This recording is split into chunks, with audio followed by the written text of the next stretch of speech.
நந்தினி. அத்தியாயம் 7. வானவன் மாதேவியாரோடு நான். கரிகாலர் சென்று வெகுநேரம் கழித்தும் சிலை போலவே நின்றிருந்தேன். எனக்குள் என்னவாயிற்று என்பதை என்னால் உணரக்கூட இயலவில்லை. எத்திசை நோக்கினும் அவரின் உருவமே தென்படுவதாக தோன்றியது. அதையே மறுபடி காண வேண்டும் என கண்களும் உள்ளமும் தவித்தன. பருவ வயதில் தோன்றும் பசலை நோய் என்பது இதுதானா? எதை நோக்கி செல்ல நினைத்தேனோ அந்த வழித்தடமே மறந்து போய் நிற்கும் ஒரு நிலை. சோழ தேசத்து இளவரசனாக ஏன் பிறந்தீர் கரிகாலரே? எங்காவது ஒரு ஊர்ப்புறத்தில் சாதாரண ஒரு விவசாயியாகவோ தொழிலாளியாகவோ பிறந்திருக்க கூடாதா? காலமெல்லாம் உமது மடியால் கரைந்து போயிருப்பேனே நான். அத்தனையும் விட்டுவிட்டு அபலையாய் உங்களிடம் அடைக்கலம் நாடியிருப்பேனே. இப்படி எட்டாத உயரத்தில் நெருங்க முடியாத ஒரு நிலையில் ஆதித்தன் எனும் பெயருக்கு ஏற்ப ஆதவனாய் காட்சியளிக்கிறீரே. என்னை மீறி குலுங்கி அழ ஆரம்பித்தேன். தோள் தொட்டது ஒரு கரம்.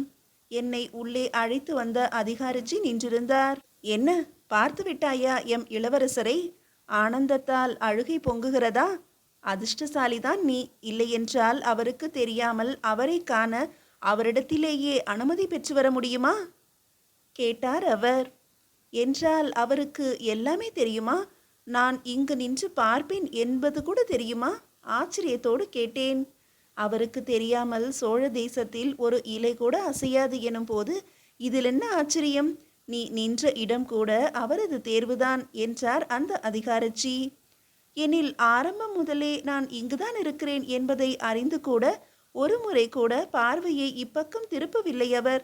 மனதை கட்டுக்குள் வைக்க தெரிந்தவர் போலும். பிறகு எதற்கு?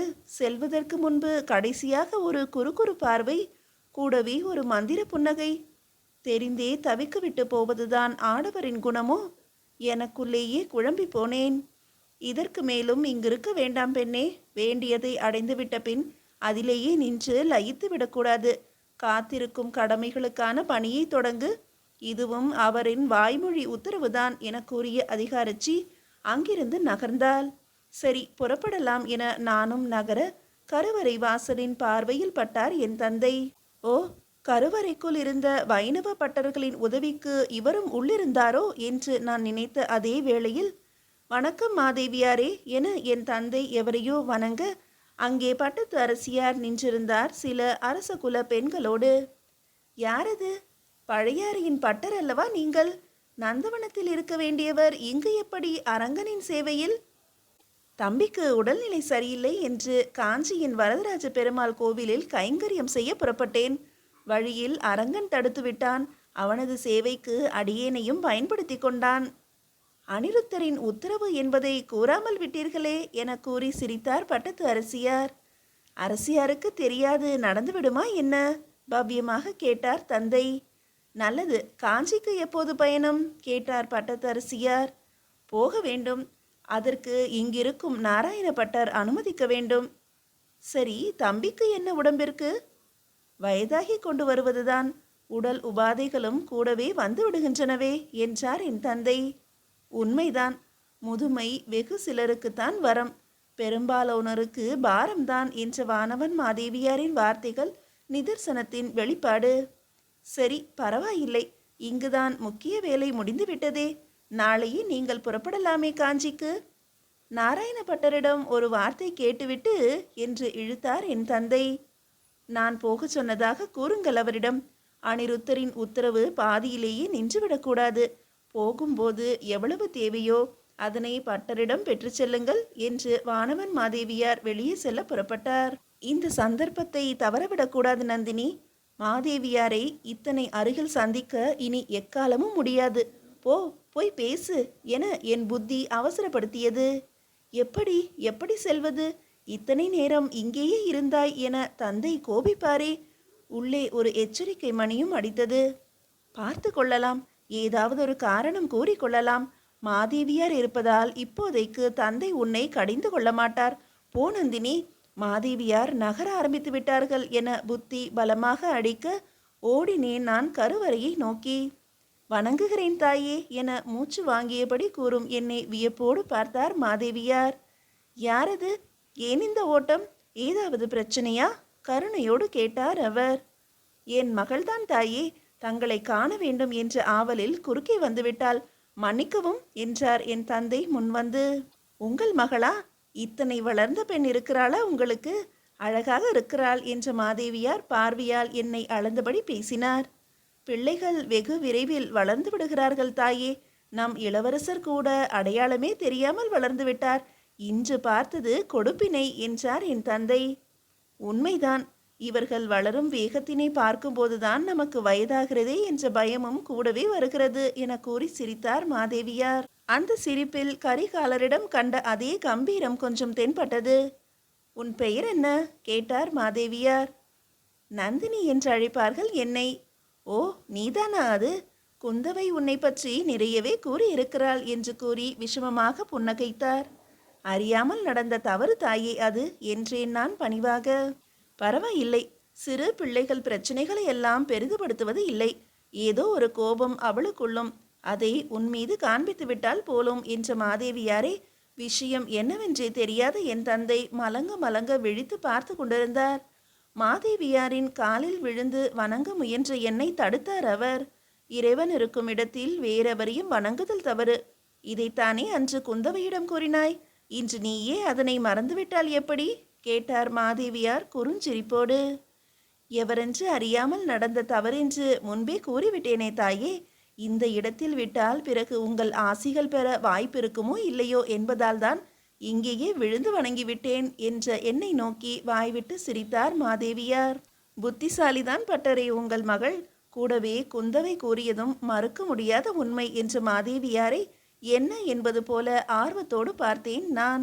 சோழ தேசம் காணாத அழகியம்மா அவள் என உன்னை பற்றி குந்தவை குறிப்பிட்டதும் உண்மைதான் என்றார் மாதேவியார்.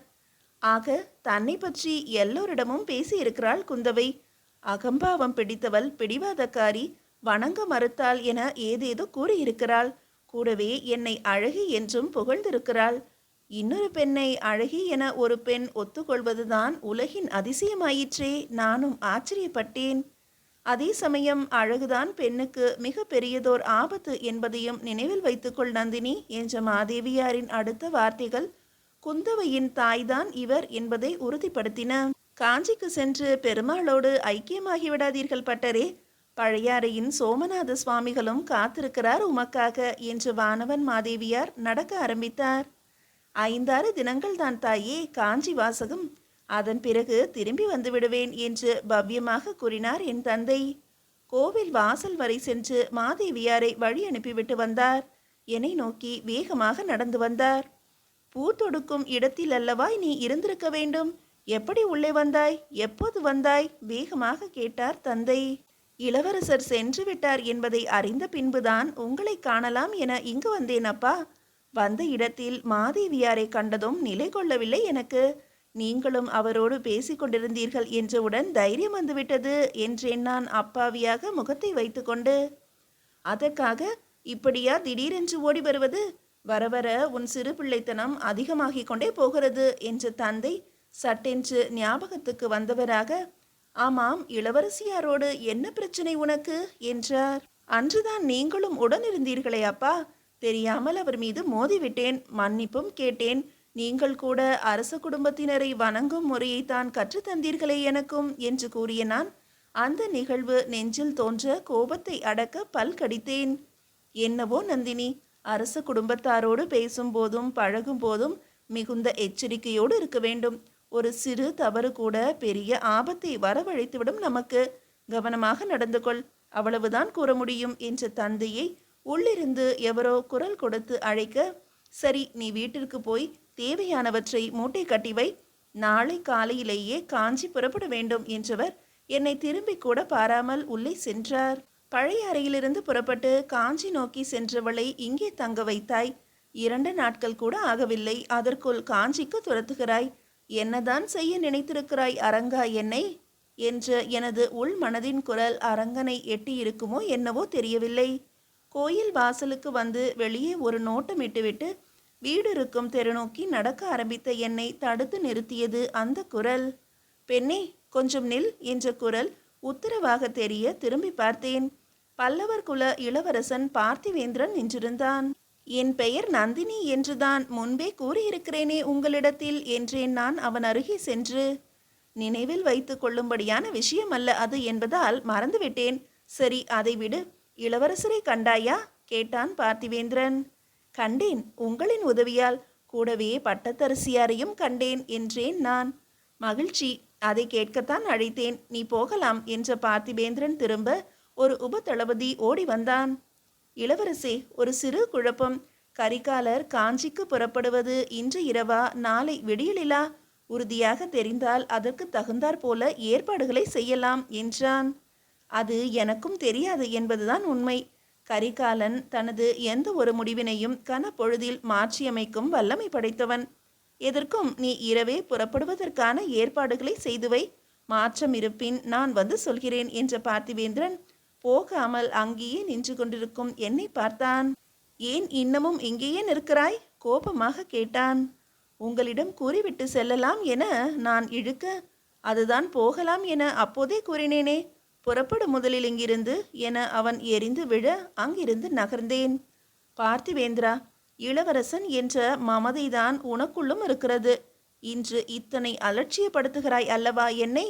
ஒரு நாள் வரும், அன்று என்னை காண்பதற்கு நீ காத்திருக்க வேண்டியிருக்கும். கண்டதும் அடக்கத்தோடு வணங்க வேண்டியிருக்கும். அப்படி ஒரு நிலையினை உண்டாக்கி காட்டுவேன் நான்.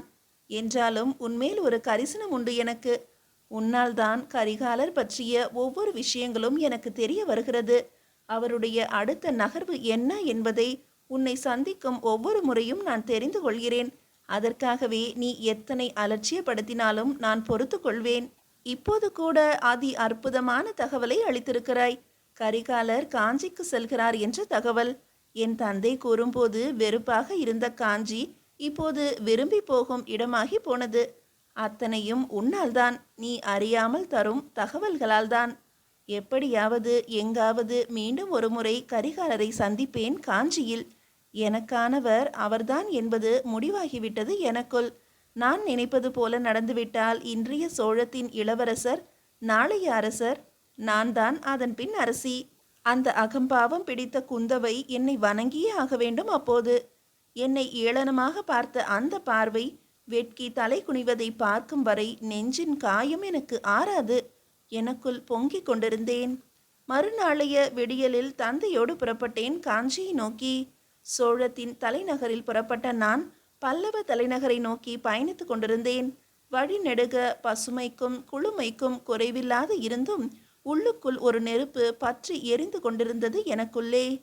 மீதியை அடுத்த அத்தியாயத்தில் காணலாம்.